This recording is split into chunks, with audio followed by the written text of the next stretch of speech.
笑顔にする場所を開催してます。久高美和と申します。でここに行くんだって言って自分でその意思を使って自分の広げたい世界を知ることがとっても大切な、この色って何色だろうと思いながら眺めます。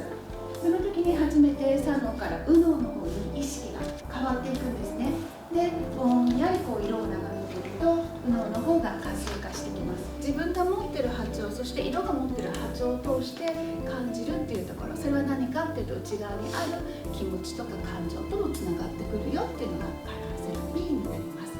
私は